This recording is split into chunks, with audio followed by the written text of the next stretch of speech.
नमस्कार, मैं अखिलेश हूँ और हम जिन शख्सियत से मिलने जा रहे हैं डॉक्टर उदित राज। बहुत सीधे तौर पे बात करते हैं, मतलब सीधे-सीधे बात करते हैं, चाहे वो इंटरव्यू हो, इनके भाषण सुन लीजिए। एक दिग्गज नेता है, कांग्रेस के मंत्री रहे हैं, सांसद रहे हैं और खासकर एससी एसटी ओबीसी माइनॉरिटी के लिए इन्होंने एक बीड़ा उठाया है कि यहाँ से भी इनको कॉल आए या कोई मिले या कुछ करे तो कहीं न कहीं इनकी बात वहाँ तक पहुँचती है। हम सीधे उदित राज जी से अब मिलने पहुँचे, बहुत शॉर्ट टाइम में हमको अचानक मौका मिला, हालाँकि कई नेताओं को मैं यहाँ पे इंटरव्यू कर ही रहा हूँ। तो थैंक यू सर, मुझे आपने समय दिया, मेरी टीम को समय दिया। तो उदित जी कैसा लग रहा है अभी एससी एसटी ओबीसी में अभी जो हालात है मुल्क के, कैसे लग रहे हैं आपको? क्या क्या समझ में आ रहा है? नहीं, बात एससी एसटी ओबीसी की नहीं है। बात या हालात बहुत सारे लोगों के लिए अच्छा नहीं है। खास तौर से जो क्रिश्चियन हैं, मुस्लिम्स हैं, वो कहीं ज़्यादा ही प्रताड़ित हैं। और मुसलमान होना तो ऐसा लगता है जैसे कि कोई अपराध है। और ईसाई समाज के ऊपर भी बड़ा जुल्म होता है, जबकि संविधान में धार्मिक आज़ादी है, लोग प्रेयर भी नहीं कर पाते और हमेशा आरोप लगाते हैं कि धर्मांतरण हो रहा है, लोभ लालच। तो हिंदू धर्म के अंदर जो खामियां हैं उसको दूर कर नहीं रहे। अभी आज भी दलित शादी विवाह में घोड़ी पे नहीं चढ़ पाता। राष्ट्रपति भी पुरी के मंदिर के गर्भगृह में नहीं जा पाए, मंदिर प्रवेश वर्जित है। और एक तरह से सिविल वार कहने को लगता है कि हिंदू समाज है, सिविल वार में तो इनकम टैक्स डिपार्टमेंट में था। तो सरकारी विभागों में भी ठाकुर है तो ठाकुर अपने लॉबिंग करेगा, ब्राह्मण है तो ब्राह्मण लॉबिंग करेगा, कायस है कायस लॉबी, तो सिविल वार ही है एक तरह से। तो लेकिन जब से हिंदू मुसलमान हुआ उसमें से जो बहुत सारे मुद्दे थे, आदिवासी के हैं, दलित के हैं, पिछड़े के हैं, हाँ, जल जंगल जमीन पैसा कानून बहुत सारा चला है, बलि चढ़ गई है। और अच्छा खासा जो मिडिल क्लास है और जो मझोला बिजनेस कम्युनिटी है या बिजनेसमैन, वो सब परेशान है। लेकिन वो ऐसा नसों में मुसलमानों का, ईसाइयों का डर दिखा दिया गया है, धर्मांतरण का, नफरत का, कि खुश कोई नहीं। व्यापारी है, जीएसटी की मार है, भ्रष्टाचार इतना है कि कोई कहीं अपील तो का मतलब ही नहीं रह गया। पॉलिटिकल पावर जब से कमजोर हो गई, एमएलए, एमपी, मिनिस्टर निरर्थक हो चुके हैं। पावर या तो कुछ ब्यूरोक्रेट के साथ सेंट्रलाइज हुआ है या तो पीएमओ में हुआ है। यहाँ केंद्र में मंत्री हैं, एमपी है, ये कुछ नहीं कर सकते। मतलब पंगु कर दिया गया है पूरा सिस्टम। पहले ऐसा था कि भ्रष्टाचारी अधिकारी डरते थे, उनके खिलाफ कंप्लेंट हो जाती, जांच होती थी। अब जितनी जांच एजेंसीज है, ईडी है, सीबीआई है, और भी एजेंसीज है, सब विपक्ष के खिलाफ लगा दिया गया। वो अपना काम कर ही नहीं पा रहे। एक सेंट्रल विजिलेंस कमीशन होता है। तो कुल मिला करके अगर देखा जाए तो प्रत्यक्ष रूप से मुस्लिम, दलित, मुस्लिम और ईसाई निशाने पे हैं, लेकिन अप्रत्यक्ष रूप से सबसे ज्यादा क्षति अगर हो रही है तो दलित और आदिवासी। क्योंकि वजह क्या है कि जो शिक्षा थी सरकार के अधीन थी, वो धीरे धीरे निजी क्षेत्र में चली गई। तो अब जो गवर्नमेंट के सिस्टम से जो नौकरी मिलती थी या जो शिक्षा मिलती थी, वो अब दलित आदिवासी से छिनती चली जा रही। तो सबसे ज्यादा नुकसान वास्तविक में इन्हीं का है। लेकिन एक चीज मैं देखता हूं कि इनमें भी जातिवाद है। बुद्धिस्ट हैं तो उनमें भी जातिवाद है। और जैसे महाराष्ट्र में है, महार समाज बुद्धिस्ट है, क्रांतिकारी है, लड़ाई लड़ता है। चमार समाज है, नॉर्थ इंडिया में क्रांतिकारी है, लड़ाई लड़ता है। लेकिन जाति की बाउंड्री को कोई नहीं तोड़ पा रहा है।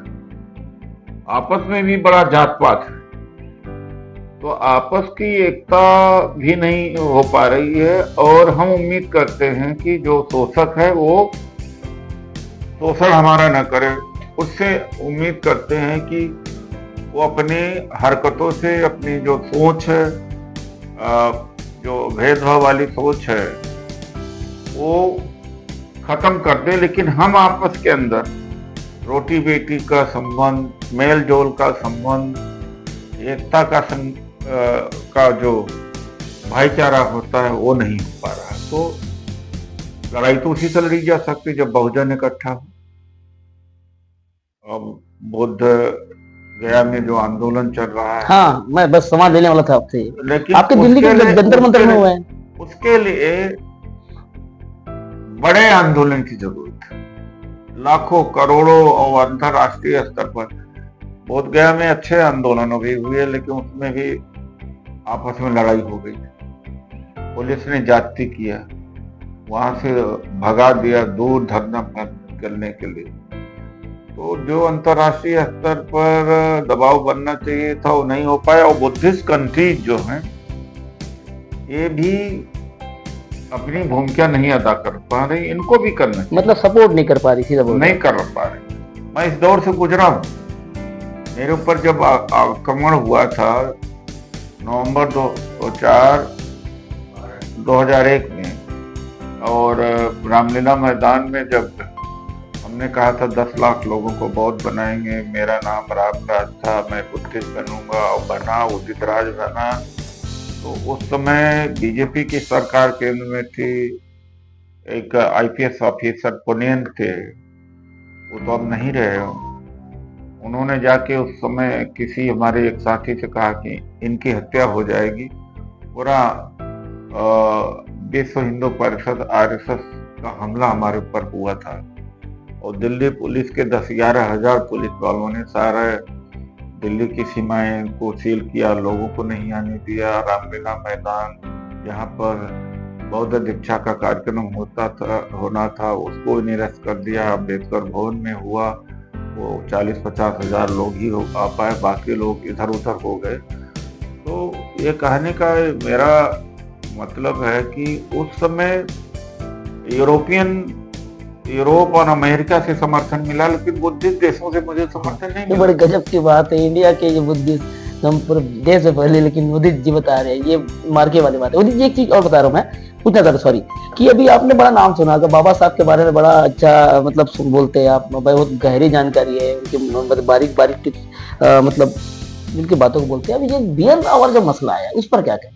कौन सा BN राव अभी आप बड़ा नाम अरे बिना मतलब प्रचारित क्यों किया जाए भाई? पता नहीं कौन है BN राव, क्या नहीं है, वो प्रचार क्यों दिया जाए? सभी जानते हैं कि प्रमुख भूमिका बाबा साहब डॉक्टर अम्बेडकर की थी, नेतृत्व उन्होंने किया था। ये संघ के लोग कुछ ग्वालियर के जो घटना हुई है उसका प्रतिक्रिया स्वरूप उन्होंने किया था, क्योंकि ग्वालियर में जो हाई कोर्ट प्रांगण है उसमें प्रतिमा डॉक्टर अम्बेडकर की प्रतिमा लगनी थी। जो सवर्ण मानसिकता के एडवोकेट थे उन्होंने नहीं प्रतिमा को अंदर आने दिया। तो जो चीफ जस्टिस की अच्छी भूमिका रही सुरेश कैन जी का, उन्होंने लगाने का आदेश पारित किया था। तो गवर्नर और चीफ जस्टिस अब तो नहीं रहे चीफ जस्टिस सुरेश कैन जी, और जिसके वजह से वो सुप्रीम कोर्ट में भी नहीं जा सके, तो वो सवर्णों ने नहीं लगने दिया। वहां से क्या हुआ कि धर्मेंद्र कुशवाहा हैं, विश्वजीत रतन हैं, और बहुत रतोनिया, विश्वजीत रतोनिया, और बहुत सारे हमारे साथी AR सिंह जी, नरेंद्र कुमार जी, ये सब डट करके मुकाबला किया, खुद का पैसा इकट्ठा किया, खुद के पैसे से मूर्ति बनवाई, सरकार से भी पैसा नहीं मांगा, चीफ जस्टिस ने परमिशन भी दे दिया था अंबेडकर के स्टेचू लगने नहीं लगी, तो फिर कांग्रेस पार्टी ने भी समर्थन किया कि मूर्ति डॉक्टर अंबेडकर की लगनी चाहिए थी। तो उसके प्रतिक्रिया स्वरूप कुछ आरएसएस के लोग जो हैं यहाँ पर कॉन्स्टिट्यूशन क्लब में ये मैसेज देने की कोशिश किया कि संविधान के रचयिता BN राव थे, जबकि वो एडवाइजर थे। एडवाइजर की अलग भूमिका होती है, और जो ड्राफ्टिंग कमेटी के चेयरमैन तो डॉक्टर अंबेडकर थे। तो बिना वजह नाम उछाला जा रहा है। नाम उछालने से कोई मतलब नहीं होता, क्योंकि पार्लियामेंट के अंदर जो डिबेट्स हैं कई वॉल्यूम में हैं, उन डिबेट्स की प्रोसीडिंग बाद और बातचीत जो हुआ है, आर्गुमेंट हुए हैं, बिल पेश किए गए हैं, उसकी सारा प्रमाण है। तो आप थे उदित राज जी, और आप बने रहिए। हम फिर उदित राज जी से मुलाकात करेंगे, ऐसी हमें उम्मीद है। तो आपका बहुत बहुत शुक्रिया कि हमारे टीम के साथ आप मिले बहुत सारे टाइम।